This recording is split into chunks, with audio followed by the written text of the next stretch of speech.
అమరావతి దేవాలయం పక్కన కృష్ణానది ప్రవహించడం వెనక ఒక పెద్ద రహస్యం ఉంది. మిగిలిన క్షేత్రాల్లా కాదు. ఎందుచేతనంటే పూర్వం తారకాసురుడనేటటువంటి రాక్షసుడు మెడలో శివలింగాన్ని ధరించి తిరుగుతూ సమస్త లోకాలు భీతిల్లేటట్టుగా చేస్తే ఆయన్ని చంపడం కోసం పరమశివుని యొక్క కుమారుడైనటువంటి సుబ్రహ్మణ్యుడు సర్వసైన్యాధిపత్యం వహించి తన యొక్క ఆయుధంతో మొట్టమొదట తారకాసురుని మెడలో ఉండేటటువంటి శివలింగాన్ని భేదించాడు. శివలింగం విషయంలో పెద్దలు ఒక మాట చెప్తారు, లింగం అరిగిపోయి ఇంత ముక్కున్నా అదే లింగం. కాబట్టి ఇప్పుడు ఆ లింగం 5 ముక్కలై పడింది. 5 ముక్కలు ఎక్కడ పడ్డాయో అక్కడ 5 ఆరామములు వచ్చాయి. అవే సామర్లకోటలో భీమారామము, ఆ తర్వాత తూర్పుగోదావరి జిల్లాలోదే దక్షారామము, పశ్చిమ గోదావరి జిల్లాలో క్షీరారామము, ఆ తర్వాత అక్కడే ఉన్నటువంటిది ఆ గునుపూడి భీమవరంలో ఉన్నటువంటి ఒక ఆరామము, ఆ తర్వాత పాలకొల్లులో ఉన్నటువంటిది, గునుపూడి భీమవరంలో ఉన్నటువంటిది, అమరావతిలో ఉన్నటువంటి అమరారామము గుంటూరు జిల్లా. ఈ 5 లింగముల యొక్క ముక్కలు పడిన చోట 5 ఆరామములు వెలిశాయి. ఇంద్రుడు స్వయంగా దేవతల బాధలు చూడలేక ప్రార్థన చేస్తే సుబ్రహ్మణ్యుడు సర్వసైన్యాధిపత్యం వహించి తారకాసుర సంహారం చేశాడు.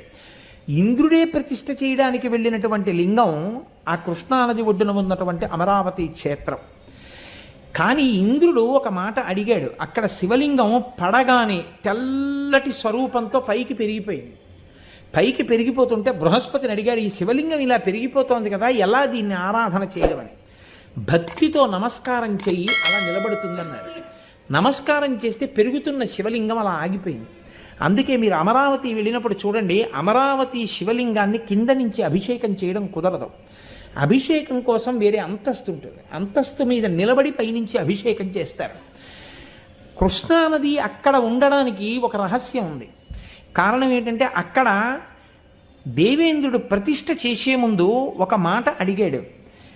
ఇక్కడికి అప్పుడు అక్కడ కృష్ణానది లేదు, శివలింగ ప్రతిష్ఠ జరిగేటప్పటికి. కానీ కలియుగంలో బ్రహ్మగారు మళ్ళీ నది ఎలా ప్రవహించాలో నిర్ణయం చేసినప్పుడు ఇట్నుంచి కృష్ణానది వెడుతుంది.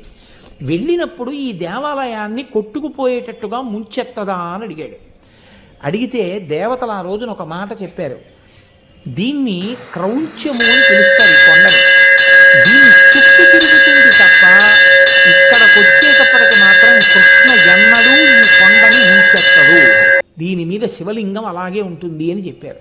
అందుకే అక్కడికి వెళ్ళి దేవతలు చాలా కాలం స్నానం చేసి ఆ దేవాలయంలో ఆరాధన చేసి ఎటువంటి కష్టాలనైనా సరే తట్టుకోవడానికి వీలుగా అసురులను జయించగలిగిన బలాన్ని అక్కడ ఆరాధన చేసి పొందారు. అందుకే అమరావతి క్షేత్రానికి వెళ్ళి దర్శనం చేసిన, కృష్ణానదిలో స్నానం చేసిన ఒక ఫలితం వేస్తారు. కృష్ణానదిలో స్నానం చేసి అమరావతి దేవాలయ ప్రవేశం చేసేటప్పుడు ఒక విషయాన్ని మీరు గమనించాలి. కృష్ణానదిలో స్నానం చేస్తే ఏ ఫలితం వేస్తారంటే గంగాముఖమునందు స్నానం, అంటే హరిద్వార్ గంగా స్నానంతో సమానం. అక్కడ నుంచి మీరు స్నానం చేసి ఒడ్డుకొచ్చి తల ఎత్తి చూస్తే 3 ప్రాకారములు కనపడతాయి అమరావతికి. ఆ 3 ప్రాకారములే త్రిగుణాతీతుడైనటువంటి పరమేశ్వరుడు లోపల ఉన్నాడు, అక్కడ వెలిశాడని గుర్తు. మీరు ఆ దేవాలయంలోకి వెళ్ళినప్పుడు అక్కడ ఉండేటటువంటి అమ్మవారి పేరు చాలా చమత్కారమైనటువంటి పేరు, బాలచాముండా అని పేరు. ఆవిడకి బాలచాముండేశ్వరి అని పేరు.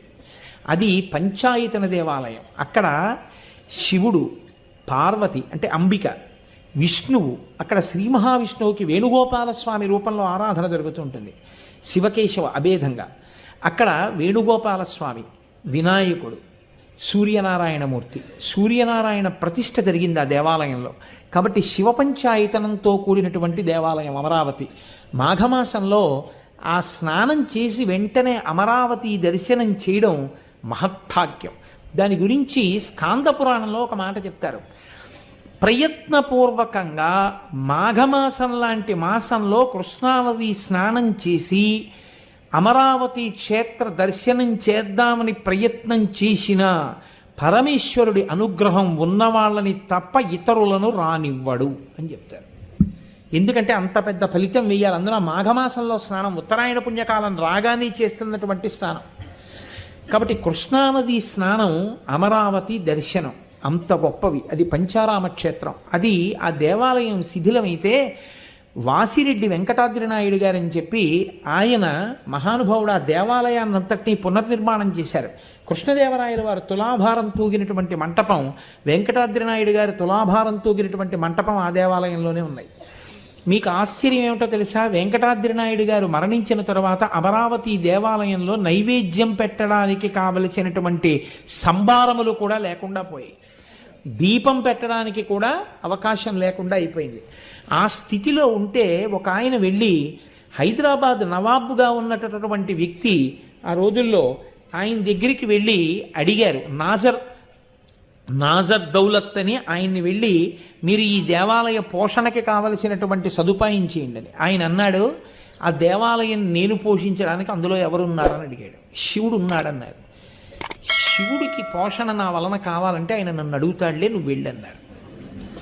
చిత్రం ఏమిటంటే, ఈ వెళ్ళినటువంటి వ్యక్తి చందూలాల్ అంటారు ఆయన.